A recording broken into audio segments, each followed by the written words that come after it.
Recording artist, again, GOC. So as a recording artist, you've heard what people have stated. And so how do you see yourself? I'm telling you the history I grew up with, watching recording artists. You know, you never get Pop Staples to say B word, H word. I mean, it had to be about empowerment. Couldn't get Jerry Butler any impression to say that negative, wouldn't do it. But back then we ran our own, the artists were from the community, the record labels were from the community. We just did our own thing, that we controlled our own radio station. But as an artist now, how do you envision you and your music in terms of the kind of messages that can help turn the tide of urban violence? Good afternoon, everyone. Well, I want to say I grew up here in Chicago on 87th Street on the south side, and I was born in Inglewood at St. Bernard, and just with that right there, a lot of people had already counted me out. But you sit around and you hear people saying, man, I was a product of my environment. I chose not to be a product of my environment, but focus on making my environment a product of me. And the way that I did so was, at 8 months, I lost my father, so I was counted out there. And then at 12, I lost my mom. And then at 14, I actually flatlined and was resurrected, you know, through the grace of God and machinery in the hospitals. You know, I was diagnosed with diabetes and I was flatlined, so I was out of here. But I just had a will to live because I felt as if God had something greater in store for me. Now, with that being said, by the time I was 18, we had buried about maybe 16 of my friends. And that right there can cause to the post-traumatic stress disorder that a lot of the youth are going through today. And I want to go back to like the early 70s when Nixon was in office and he started this thing called the war on drugs. And everybody was like, oh yeah, it's a war on drugs. But really what that was, down in Texas, a lot of the oil tycoons, they were falling out of control. And that oil started to dry up. So they had to figure out a new way to, you know, get some income coming in. So they decided to do this war on drugs and start this for-profit prison system that was going on. And then you fast forward to the 80s, you got Ronald Reagan and Nancy Reagan talking about war on drugs, war on drugs. But every time you looked at the news, you saw a young black man on the news talking about, yo, tonight at John Wilson's house in the hundreds, we found $1.7 million worth of cocaine and this and that. Now you a kid, and you watching the news, and you got 2 brothers and 2 sisters in the house, and a mama that's working 2 jobs plus getting whipped, but she only bringing home $600 a week. How y'all supposed to survive? And you seeing 1.7 million, you like, man, it's a chance I'm probably gonna take.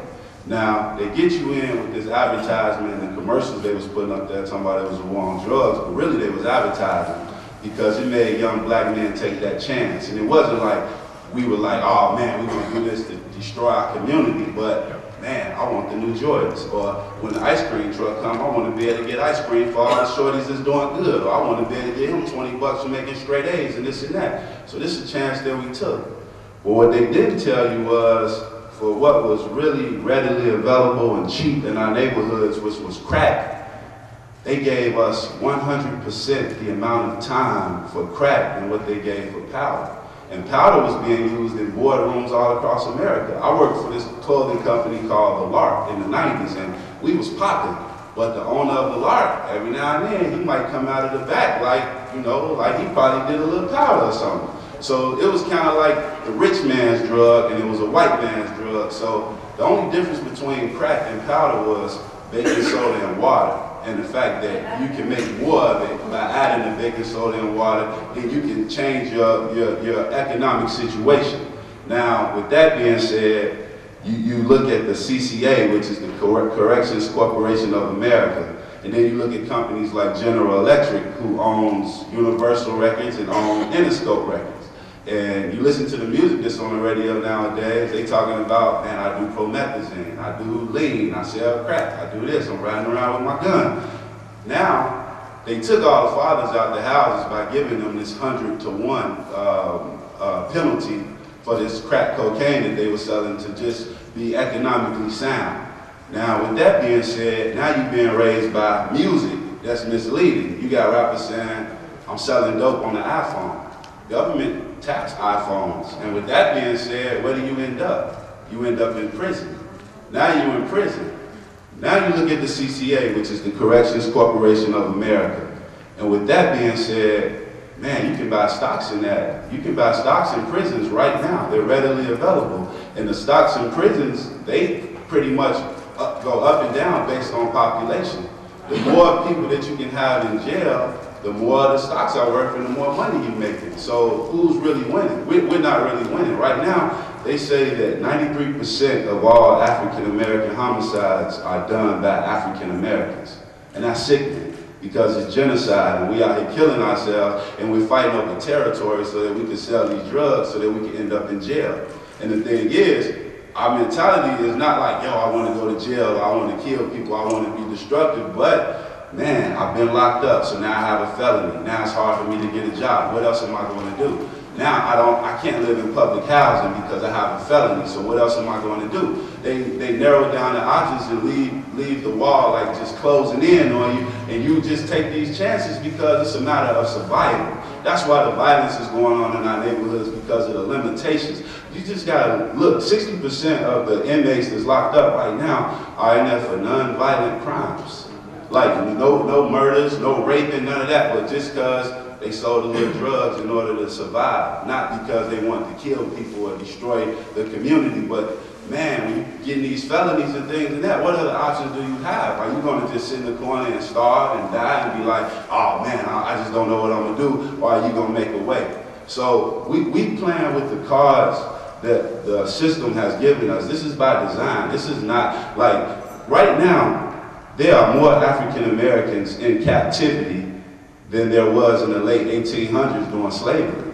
There's right now in this modern day slavery system that's going on that we call the for-profit prison system. You gotta look at the companies that are, that's just balling out of control off of it. Like right now, if you go home and you make a long distance call through AT&T, it might cost you like 3 cents a minute. But those same calls from prison, they cost 18 cents a minute. Then if you look at the companies like an AT&T or a General Electric that's getting parts made in prison, they can pay an inmate 50 cents a day as opposed to paying someone $25, $30 an hour. So it's by design, and we are at a state of ignorance. Just the fact that we don't really know what's going on, because if you look at the 13th Amendment, slavery never ended. It says clear as day that you are still subject to slavery or indentured servantry if you commit a crime. So once you get in that system, you're a slave right now. There's slavery going on right now in America. So with that being said, man, I've worked with artists such as Jay-Z, Kanye West. I've been on 2 Grammy Award winning albums, multiple Grammy nominated albums. I work with modern day artists like Wiz Khalifa, Kendrick Lamar, and I've spoken at over 80 schools in the Chicago public school system. And on the Kendrick Lamar album, I told the youth, and I've seen this on Twitter, that it really works, because people say, man, you can't do nothing by yourself and this and that. It's not that I believe that I can do it by myself, but with the air and the oxygen and the breaths that I have, man, if I can do something to help change one mind and lead someone to the light, I'm gonna do it. And on Kendrick Lamar's album, I told the youth, I said, apply yourself to supply your wealth, and the only limitations you'll ever have in life are those that you place upon yourself. Like, you can't sit back and be like, oh man, all this stuff is against me, so I'm just destined to fail, because it's programmed. Like, you hear this on the news growing up, they were saying that the young black male will be extinct by the time we was 25, we wouldn't be here. So if this is constantly being fed to you on radio and on the news, man, you might start to believe it, especially if it's only 24 hours in a day. 24 hours, 8 hours to sleep, 8 hours to go to work, an hour to probably get there, an hour to get home. So with that, now you left with 6 hours. 6 hours, you might have to prepare a meal for your child. You might want to watch Love and Hip Hop and whatever else is going on. Your kid might want to play the video game. So altogether, you might only have like an hour or 2 to raise your child. Just with what's going on if you're living in a single parent household. And with me speaking at all these schools, I spoke at this one school called Rise. And it is an alternative school for the kids that have been kicked out of the system, where they was like, oh man, y'all just out of here. You one step away from being a dropout, we're gonna put you in this alternative school. So I spoke at a class that was maybe like 30, 32 students. We did this thing called Lunch and Eat, and this was supposed to be the quote-unquote worst kids in the school. I ran into the principal of that school at a nightclub, and he told me within a week after I spoke to these kids that 12 of those students were re-implemented back into the Chicago public school system. So, yeah, so I know that we can make a difference. And we got to stop pointing the finger at what the problem is and focus on the solution, because we hear people talking about what we do when someone gets killed or when someone goes to jail. What are we doing to prevent that? Like when I was growing up, we used to hoop, we used to play basketball, we used to have skating trips. It used to be adults from the community that would rent school buses, and we, all the kids in the neighborhood, man, we'd go kick it and have fun and turn up, because we felt like that the people in our communities actually cared about us. And at the end of the day, man, I say we can't continue to be divided based upon age and ethnicity and things of that nature. But at the same token, we can't just continue to look outside of our race for someone to save us. We have to save ourselves. And man, that's all I really want to say.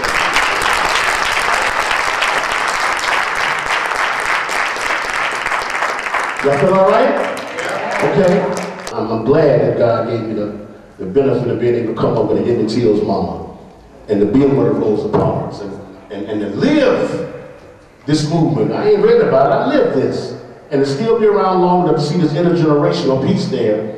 As Reverend Barrow said, we're not so much divided as we are disconnected. So we got to go back to connecting our dots. One of the men who's a legend in this town who helped me connect a whole lot of dots, generated a whole lot of business down in McCormick Place, and before he retired, would you believe a black man ran all the buildings of $2 million that came in down here? And he's a capital man, Brother Bill Williams. Now, I don't see no microphones out there, but one over here, okay, we're in. Somebody got something to say about one of the solutions that we can respond to, we can close out, but for one who always fuss, not been able to come to something can't talk, let me stop and say I want to have somebody have a chance to talk.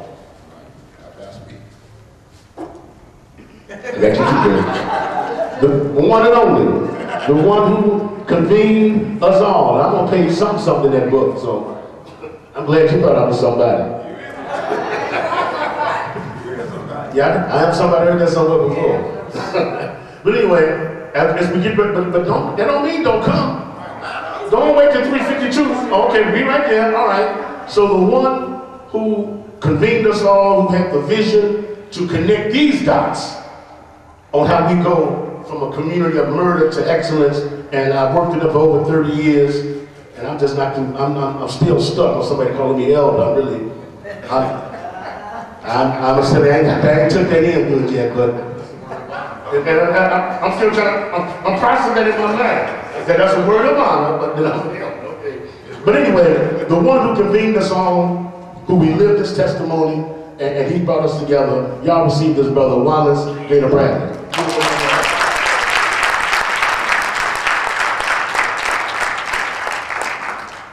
First of all, I want to give honor to God. That's why I always say I don't care where I speak at or where I go. And that is, to God be the glory. One of the things that TLC didn't share with you, and I'm glad he didn't waste that time to share with you. Yeah. You don't think about the girl. We ain't the Black Women's Expo. Talking up in my heart.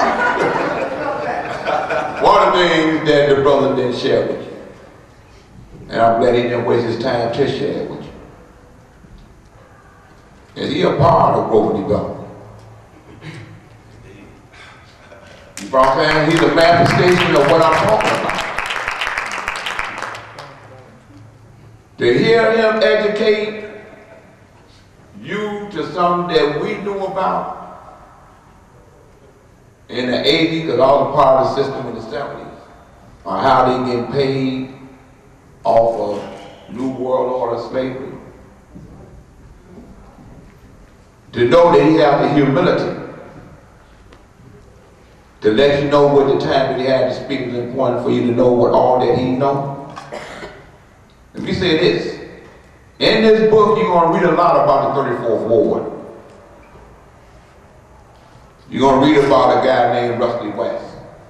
that Larry Hoover had to come talk to as he started moving south. The reason that the chairman is here to speak, not just because it's Black Women's Expo, it's because of the history of politics that I learned from the 34th Ward. From former Alderman Frost to her husband, Alderman Austin. For her to become Alderman Austin and end up becoming the chairman that was inherited from Frost to her husband, to her for the betterment of a community. To see Bill Williams out here used to be a police officer. I'm gonna tell the story, I tell it everywhere, I tell it at the Rat Pack. He had an old police motorcycle. And I was doing something I had no business. And he ran over my foot with that motorcycle, have me standing right there. When they called my mother come to racing court, he said, hold him till I get there. Don't arrest him, we gonna both beat him down. That was community awareness and raising. For Sister Sophia Hoskins to be from Morgan Park, to know that me, her mother and father, worked together from a community where y'all say it was the Wild Hundreds. We got rid in those communities. To go to Howard University in 1998 to get with Bill Dukes to do a documentary on Larry Hoover, and to see this young woman run down the hallway calling my name because she was at that school learning journalism. To come to 2006 to be at the funeral of her father with a novel that she had wrote and had published, and to say that Gator is mandatory that I help you write your story. I want to say that right now, we know what to do. This body of people that came on this forum out of respect, to let it be known they're going into 2015. They're going to know from 2014, starting in April, that we're going to manifest what we know, how we know what to do. This book is a 20-year journey of my continuing struggle of going from a negative to a positive, from gangster disciple to growth development, from me being a former gang enforcer, going from the jailhouse to have a meeting with the president in the Oval Office at the White House. You know what I'm saying? This is no small thing. To be here with Eddie Manning, and I feel like, Mark, I'm getting caught up on this elder piece, and I had to realize it's by age because we've been taught 40 years of knowing what to do to respect our elders, because we want that same right. I want the same right. What I mean by elder rights. Civil rights and voting rights is wonderful. But elder rights, all of us do that. When you violate that, elder had a right to stick something in your neck. I want that right. You know what I'm saying? Because it saved my life. My wife is here, my sisters are here. They know that me and my wife, Terry, Mars, Bradley, you hold your hand up and we know you're humble. And all of them know you're the only one that can tell me shut up.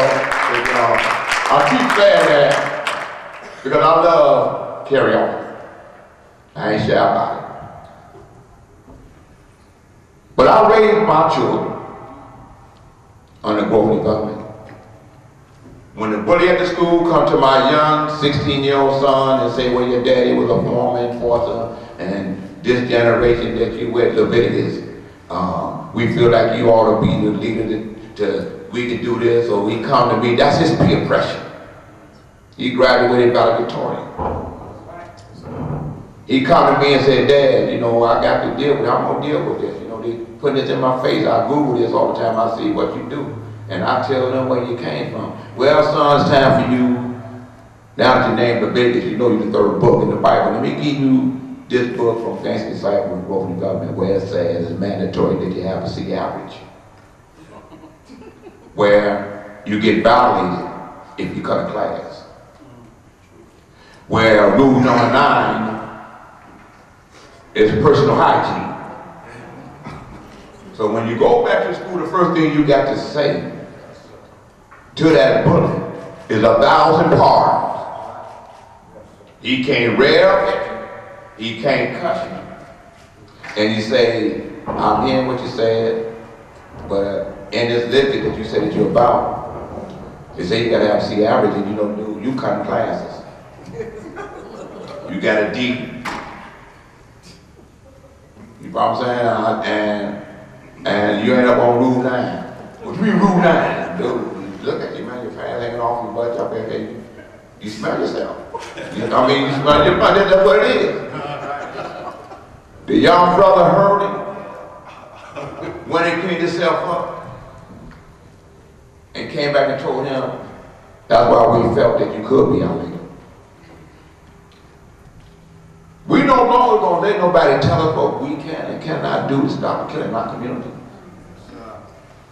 The law that we lay down, our law of morality. We're not condoning the selling no drugs. But 3 things we no longer tolerate. Since the shootings and killings of African Americans by other African Americans, raping our women and children, disrespecting our elders, ain't nowhere for you to hide. Ain't nothing. For the champ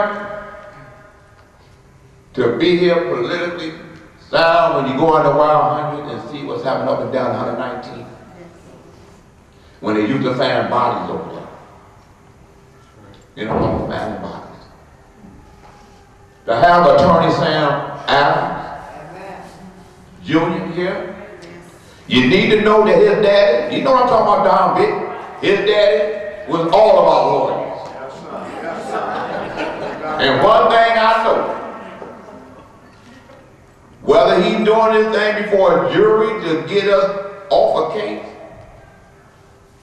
he had Sam Jr. as a little boy, the age of his daughter, running through the courts. Pardon me, or y'all. Junior, get up there and sign. Now he's a great attorney. At a time when we can see the state's attorney's office and Chicago Police Department fudge evidence because this guy got killed on Rush Street and the man's nephew that's involved in so much crime that had they took a stick to court and beat his butt or tased him, when we see a 77-year-old man go to jail for 17 months because the same guy that murdered somebody on Rush Street and Daily Sun ran a front minority company. It's time for us to know we do not have the luxury not to know. We do not have the luxury as parents and as former gang leaders to tell individuals you at the age of 17, 18, it's mandatory that you vote. I'm saying this. I'm recording this. We're going to YouTube this. We're going to put this out there because I communicate with individuals behind the walls through blog talk shows. That they have a loved one on the street. They record the show and they call in from the penitentiary behind the wall and set it up. We in 28 states. We're growing together. I'm saying that because I want you to know it. You got the smartphones, Google it. Tweet and text it. That we said we ain't having this no more. It ain't snitching, it's community watch. When the 2 little girls got shot out there, I came to the alderman and told the alderman what the community was saying. The alderman had us a symbol right there at 8 o'clock, bring the chairs out there in the community. She didn't want to let the mayor know, your superintendent, he must not be trying to catch the individual because the people coming to me. Well, alderman, how do you know? Because the people trust me. Before the event was over, the parent went and got their son and turned him in. This is what they don't report. I'm watching that CNN fiasco mess. It's a wonderful thing with that woman doing it favor. But the horror is they refuse to give her the money to keep it going. You follow what I'm saying? So my thing is this. Don't just get up there and ask the question. Just take out what we know. And write his book. They got pictures in it if you can't read. My wife, they convinced me that I got to go and read in the studio so an individual can put the earphones on and hear the story. So I'm learning to become an entrepreneur Negro. By me being an urban translator, it's called entrepreneur Negroism. So they buried that word. They buried the word nigga, but niggas will get 30% of contracts. They made us all become African Americans like we have achieved something, now we get 1% contract. The niggas was getting better education because they knew the niggas was going to throw the book through the window. So they brought culture into the schools. So the Negro can understand Rosa Parks and understand the great communities of Morgan Park and understand about Brownsville.